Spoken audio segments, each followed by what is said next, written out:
Peggy 12.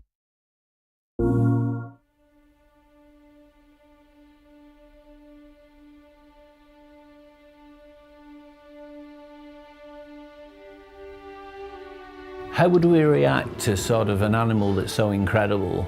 Would we be scared of it? Would we want to kill it? Would we want to form a relationship with it?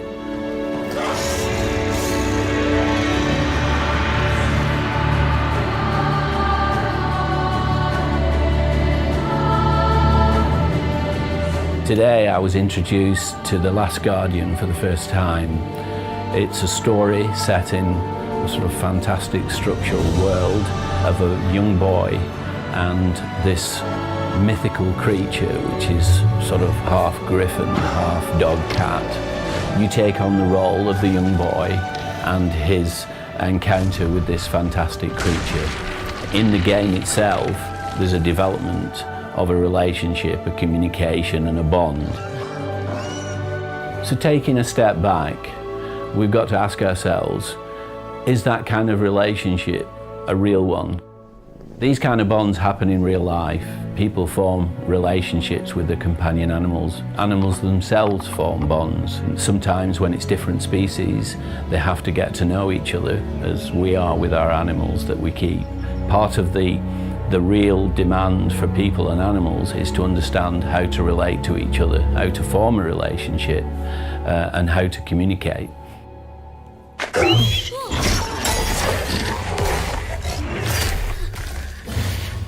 In real life, if it was a young boy encountering a dog for the first time, there would be this distance between the two of them as they both worked each other out. And I found that initial encounter quite realistic, that the animal is reacting as an animal would if it was wounded or captive, and the animal will come from a more instinctive level.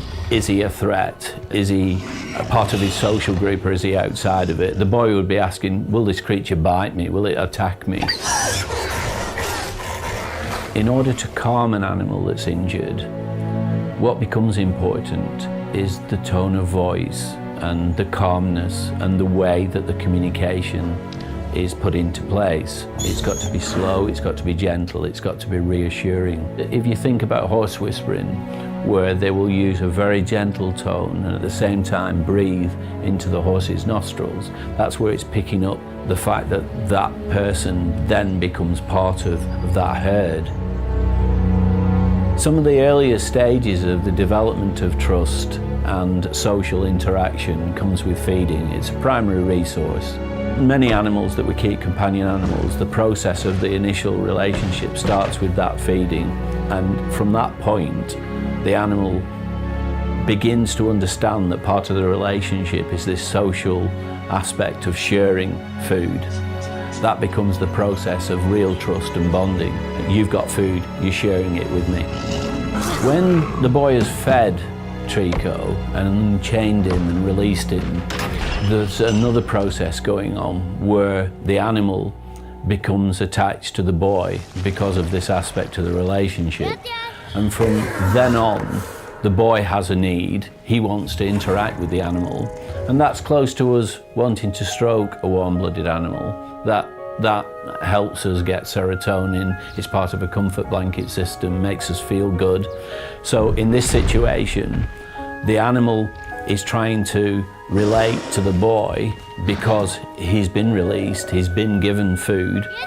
The boy wants to relate to the animal to gain its trust. There are a great many real examples of animals becoming very important. Dogs can become hearing dogs, they can become doing dogs. It's amazing now the importance of the relationship. And in fact, there's some anthropologists believe that we wouldn't have evolved if it wasn't for this fantastic relationship that we formed with animals. A lot of animal training comes from direction. People who train dolphins will often send away and getting the animal to move to particular signals and sounds. Trico, in that way, is looking to the boy, what do you want me to do? And the boy's saying, this is what I want you to do. People can train animals and direct particular behaviour by using objects. Interestingly enough, in dogs and cats, they can often become fixated with points of light and move towards that light. So in the game, where you could see the shield being reflective and could point to a direction. That's a process that can be learned by an animal. And there are many real-life situations where an animal becomes protective of an owner. Because the bond is so close, the relationship's so important, that it's a natural behaviour to be protective, especially if they encounter something that's dangerous. At the beginning, you can see Trico and the boy are both uncertain of each other, but as the bond develops and the trust between them becomes stronger, rather than be uncertain of each other, they start to become more confident of each other, and it is a joint goal and a joint experience. And really that's true of all companionships in life. Life's an adventure.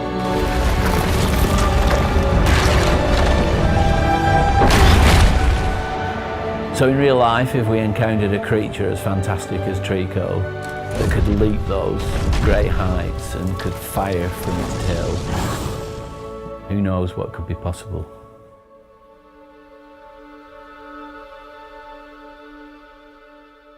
PS4 for the players.